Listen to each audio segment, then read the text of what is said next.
السلام علیکم۔ آج جمعہ ہے، جون کی 14 تاریخ۔ پاکستان میں اس وقت شام کے 7، بھارت میں 7:30، اور یہاں ہمارے اسٹوڈیوز کی گھڑیوں میں صبح کے 10 بج رہے ہیں۔ وائس آف امریکہ واشنگٹن کی اردو سروس سے میں ہوں خالد حمید، خبروں کے ایک بلیٹن کے ساتھ پیش کرتے ہیں پاکستان، بھارت، افغانستان، غزہ کی تازہ ترین صورتحال اور دنیا بھر سے خبریں۔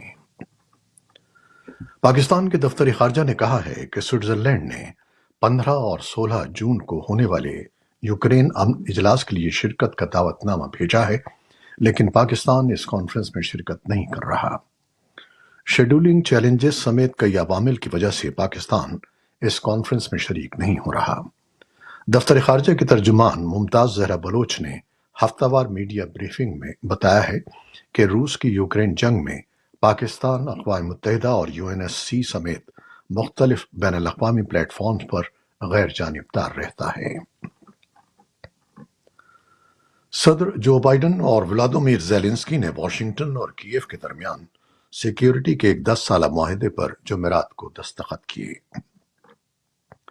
اس معاہدے کے تحت امریکہ اگلے اشرے میں یوکرین کو فوجی امداد اور تربیت فراہم کرے گا۔ زیلنسکی نے کہا کہ یہ معاہدہ ان کے ملک کے لیے بالآخر نیٹو اتحاد کی اہم رکنیت حاصل کرنے کے لیے ایک پل کا کام کرے گا۔ بائیڈن نے کہا کہ انہوں نے G7 میں بڑے اقدامات کیے ہیں جو اجتماعی طور پر پوٹن کو یہ بتاتے ہیں کہ وہ ہمیں مات نہیں دے سکتے۔ صدر بائیڈن دنیا کی 7 دولت مند جمہوریتوں کے گروپ یا G7 کے اجلاس میں شرکت کے لیے اٹلی میں ہیں۔ روس کی وزارت خارجہ کی ترجمان خاتون نے G7 سربراہی اجلاس کے دوران اعلان کردہ امریکہ اور یوکرین کے سیکیورٹی معاہدے کو صرف کاغذ کا ٹکڑا قرار دے کر مسترد کر دیا ہے۔ ماریا زخاروفا نے روسی خبر رساں ایجنسیوں کا حوالہ دیتے ہوئے یہ بھی کہا ہے کہ یہ معاہدے کچھ بھی نہیں ہیں، ان کی کوئی قانونی حیثیت نہیں ہے۔ امریکی وزیر دفاع لائٹ آسٹن نے جمعے کے روز کہا کہ روسی صدر ولادیمیر پوٹن یوکرین سے جنگ ختم کرنے کے مطالبات کرنے کی پوزیشن میں نہیں ہیں۔ آسٹن برسلز میں نیٹو صدر دفاتر میں رپورٹروں سے بات کر رہے تھے۔ پوٹن نے اس سے پہلے کہا تھا کہ روس یوکرین میں جنگ صرف اسی صورت میں ختم کرے گا جب کیف نیٹو میں شرکت کے عزائم کو ترک کر دے اور وہ چاروں صوبے روس کے حوالے کر دے جن کی ملکیت کا وہ دعویٰ کرتا ہے۔ امریکہ نے کہا ہے کہ سلامتی کونسل سے منظور ہونے والے جنگ بندی مسودے پر حماس کی تجویز کردہ ترامیم کے بعد امریکہ اس معاملے پر آگے کی راہ تلاش کرنے کے لیے کام کر رہا ہے۔ وائٹ ہاؤس کے قومی سلامتی کے مشیر جیک سلیون نے جمعرات کو صحافیوں کو بتایا کہ حماس کی بعض ترامیم معمولی نوعیت کی ہیں جن کے بارے میں سوچا جا سکتا ہے، تاہم کچھ ترامیم بے ربط ہیں۔ جیک سلیون کا کہنا تھا کہ جنگ بندی مسودہ دراصل اسرائیل کی تجویز ہے اور وہ اب بھی اس پر قائم ہے۔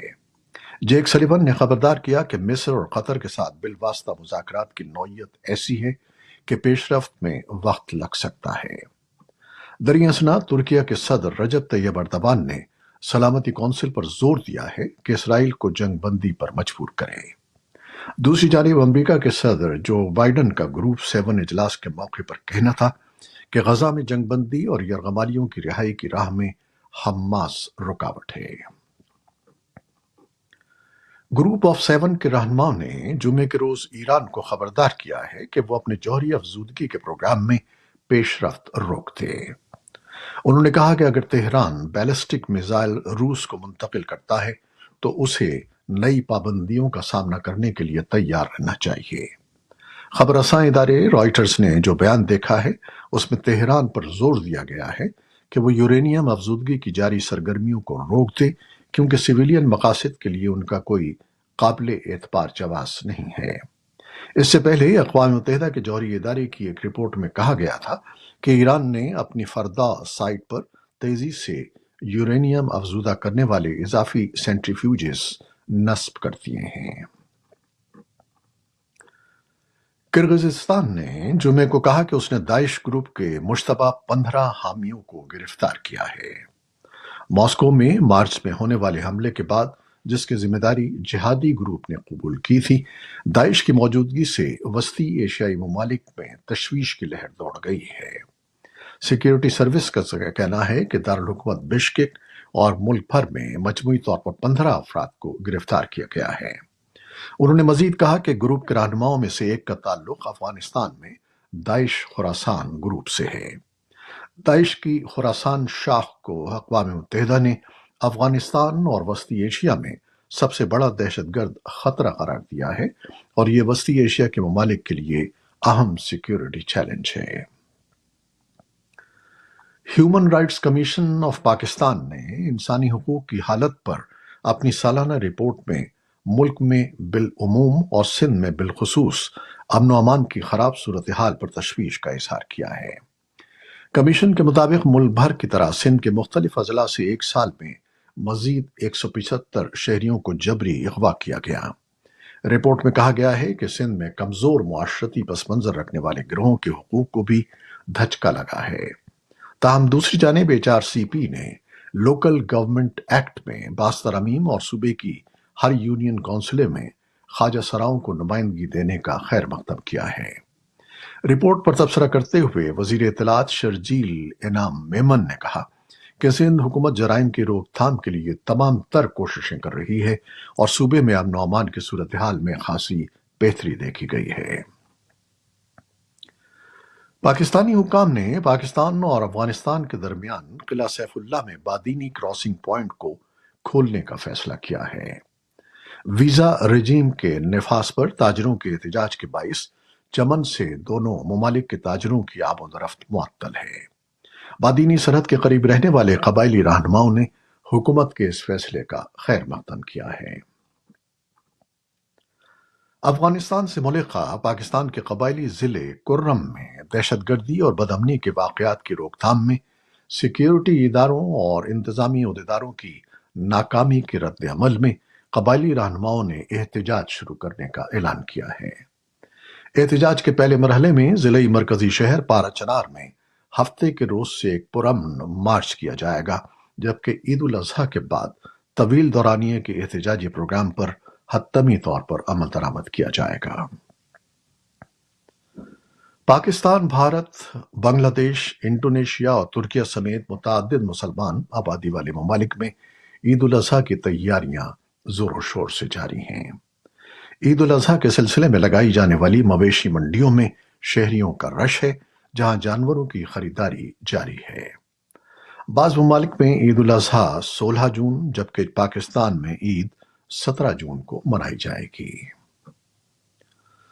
طالبان رہنماؤں نے اپنے عید الاضحیٰ کے پیغام میں کہا ہے کہ افغانستان میں اسلامی حکومت کے قیام کے بعد سے تمام شہریوں کے اسلامی حقوق بحال ہوئے ہیں، لیکن انہوں نے ایک بار پھر اپنے پیغام میں افغان لڑکیوں اور خواتین کے تعلیم اور کام کے حقوق کا ذکر نہیں کیا۔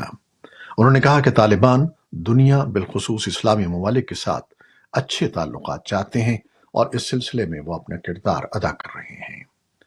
ان کا عید کا پیغام اس وقت میں شائع ہوا ہے جب دنیا افغانستان میں ثانوی تعلیم پر 1000 دن کی پابندی کے لیے طالبان کی مذمت کر رہی ہے۔ کرکٹ T20 ورلڈ کپ میں امریکہ اور پھر روایتی حریف بھارت سے شکست کے بعد پاکستان عالمی مقابلے سے باہر ہونے کے قریب ہے۔ ایسے میں فلوریڈا کا خراب موسم شاہینوں کے لیے مزید پریشانی کا باعث بن رہا ہے۔ امریکہ اور آئرلینڈ آج فلوریڈا کے شہر لارڈ ہل میں مد مقابل ہیں۔ اگر آئرلینڈ امریکہ کو شکست دے اور پاکستان اتوار کو شیڈول آئرلینڈ کے خلاف اپنے میچ میں کامیاب ہو تو اگلے مرحلے تک رسائی حاصل کر لے گا، لیکن اگر امریکہ نے آئرلینڈ کو شکست دے دی یا میچ بارش کی وجہ سے متاثر ہو گیا تو دونوں ٹیموں کو ایک ایک پوائنٹ مل جائے گا اور یوں امریکہ سپر 8 مرحلے میں پہنچ جائے گا۔ یہ تھیں وہ خبریں جو فیس بک لائیو پر ہم نے آپ کے لیے پیش کی۔ ہماری ویب سائٹ، یوٹیوب اور پوڈ کاسٹ پر یہ بلیٹن آپ کے لیے پوسٹ کر دیا جاتا ہے۔ آپ ہمارے بلیٹن کو شیئر کرتے ہیں اور اپنے کمنٹس میں اپنی محبتوں کا اظہار کرتے ہیں، جس کے لیے ہم آپ کے بےحد ممنون ہیں۔ اپنی ان کاوشوں کو جاری رکھیے گا۔ نیوز پروڈیوسر سید اصفر امام اور نیوز ایڈیٹر بہجت جیلانی کے ساتھ خالد حمید کو اب اجازت دیجیے گا۔ اللہ حافظ۔